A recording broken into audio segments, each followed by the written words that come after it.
membangun negeri tegak berdiri untuk masa depan, memadukan dan mengembangkan keislaman, keilmuan dan keindonesiaan.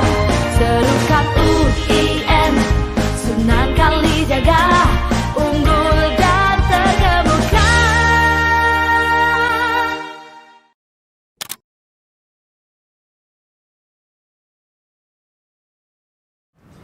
Assalamualaikum warahmatullahi wabarakatuh. Waalaikumsalam warahmatullahi wabarakatuh. Ya, semoga sehat dan bahagia seluruh sivitas akademika UIN Sunan Kalijaga. Nah, ini dalam kesempatan ini kita mendapatkan tamu yang kita semua mungkin sebagian besar sudah mengenal beliau, yaitu Dr. Zuli Qotir. Beliau seorang kiai, seorang aktivis, penulis, dan tentu saja juga dosen, dan sudah familiar di UIN Sunan Kalijaga. Banyak sekali mengampu mata kuliah, menguji juga, dan saya kira secara nasional beliau sudah inilah sudah familiar ya, dan sudah masyhur itu dalam banyak hal, terutama bidang ilmu sosial, keislaman, dan lain-lain. Kali ini kita akan berbincang sebentar ya. Mas Zuli, saya manggilnya Mas Zuli atau Om Rombongai atau bagaimana, nggak tahu saya. Gini, kita saat ini di Indonesia itu kan ya bisa dikatakan prihatin juga ya Pak Zuli, bahwa problem keragaman atau kebinekaan saat ini itu kadang mengkhawatirkan. Ya, banyak yang tidak menghargai perbedaan, gitu. Banyak yang ingin menonjolkan identitasnya sendiri, sehingga tidak toleransi pada orang lain dan lain-lain. Nah, kita ingin dengar nih nasihatnya atau observasinya Mas Yai Zuli, monggo. Terima kasih. Assalamualaikum warahmatullahi wabarakatuh. Saya tentu berterima kasih kepada Pak Rektor Al-Makin yang memberi kesempatan kepada saya untuk berbincang ringkas pendek, mudah-mudahan ada manfaatnya pada seluruh sivitas akademika UIN Sunan Kalijaga. Ini sebuah kampus yang memang tidak buat saya kayak keluarga. Saya lama mengajar di sini, berteman di sini, banyak teman-teman saya di sini jadi pejabat macam-macam. Karena itu mudah-mudahan apa yang akan saya sampaikan bermanfaat. Belakangan memang kondisi kita seringkali diperhadapkan dengan adanya kelompok-kelompok yang agak kurang menghargai keragaman. Iya benar. Nah, kurang menghargai keragaman itu ada beberapa kemungkinan. Pertama, karena kurangnya ketemu atau pertemuan di antara mereka yang beragam, ya kurang perjumpaan di antara orang yang berbeda-beda, baik itu di kalangan muslim, apalagi dengan orang yang di luar muslim. Dalam muslim sendiri kita sangat beragam, tentu saja. Ada Muhammadiyah, ada NU, macam-macam. NU pun bermacam-macam, Muhammadiyah juga begitu, sekalipun organisasinya satu. Ada FPI, ada dan segala macam. Jadi itu menunjukkan keragaman di dalam internal Islam, apalagi dengan yang di luar Muslim, di luar Islam.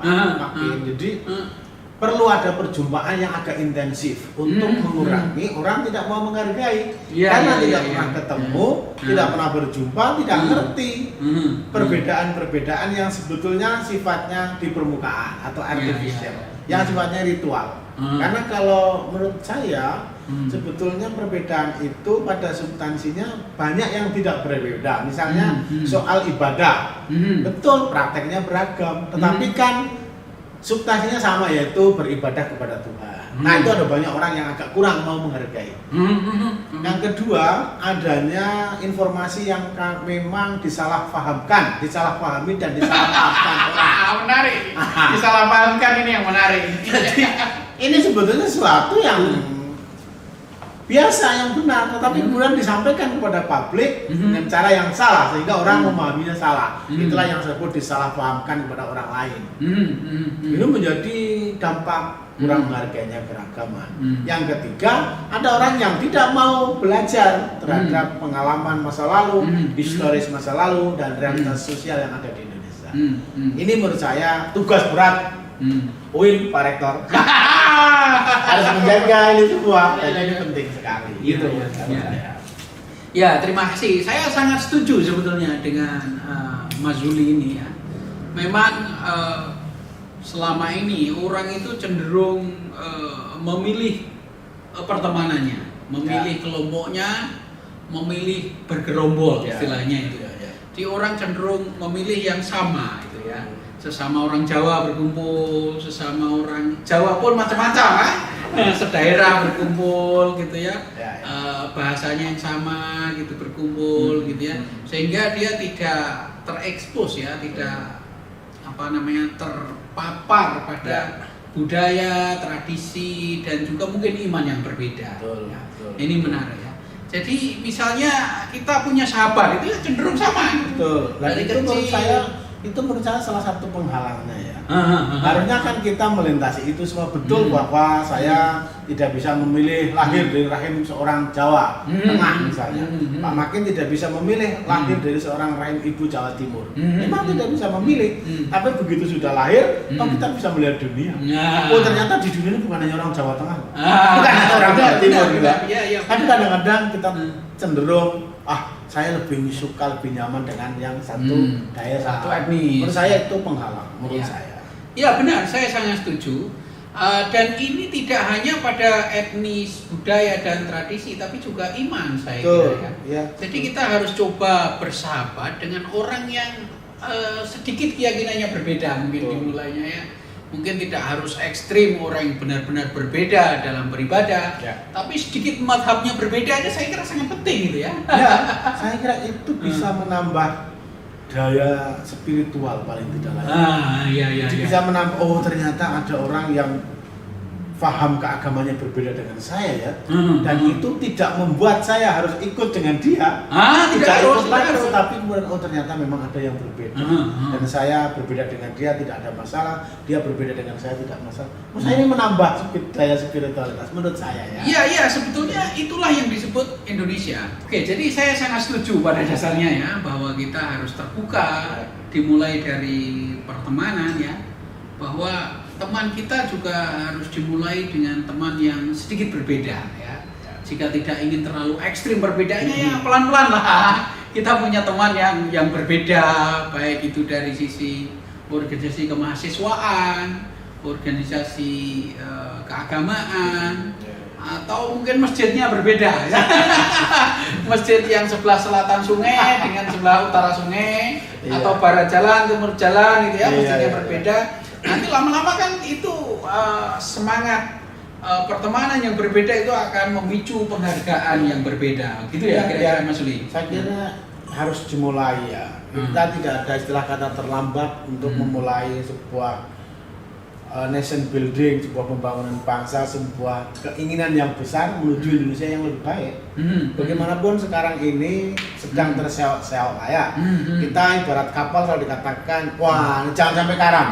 Ini walaupun sudah agak oleng tapi jangan sampai karam.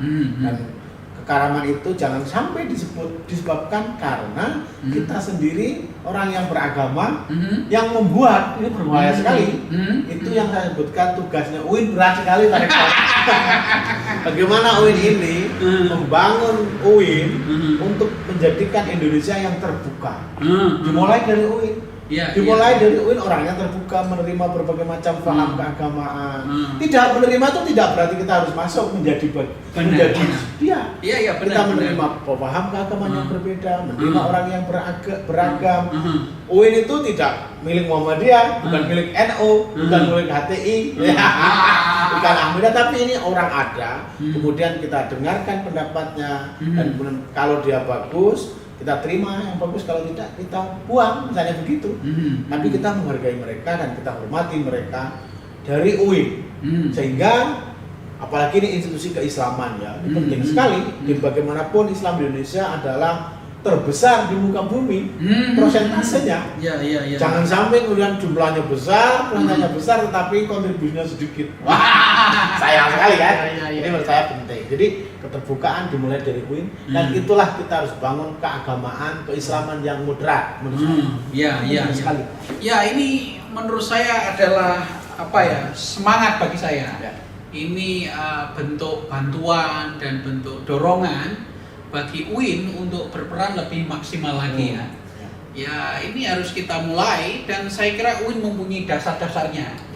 Para tokoh-tokoh UIN itu sudah memulai itu, bahkan tokoh yang masih hidup saat ini ya. Misalnya Kepala BPIP yang mempromosikan Pancasila ya, Yudian Prof. Yudian Wakantana itu kawan saya, dulu pernah saya di situ. Iya, Pak Amin Abdullah ya, betul. Pak Prof. Mahasin Ya.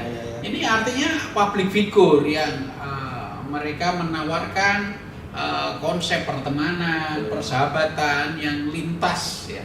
Pertahanan yang lintas gitu. Jadi kalau berteman ya jangan pilih-pilih gitu intinya kan ya.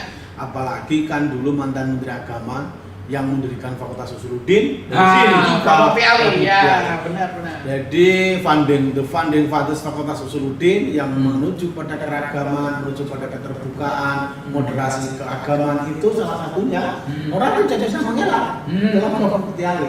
Bagaimana ini nota sejarah yang tidak bisa dihilangkan. Karena itu saya sangat senang, saya berharap UIN itu ke depan tetap dalam membangun dunia akademik yang terbuka, membangun persahabatan yang terbuka, lalu kemudian tidak sektarian. Itu penting.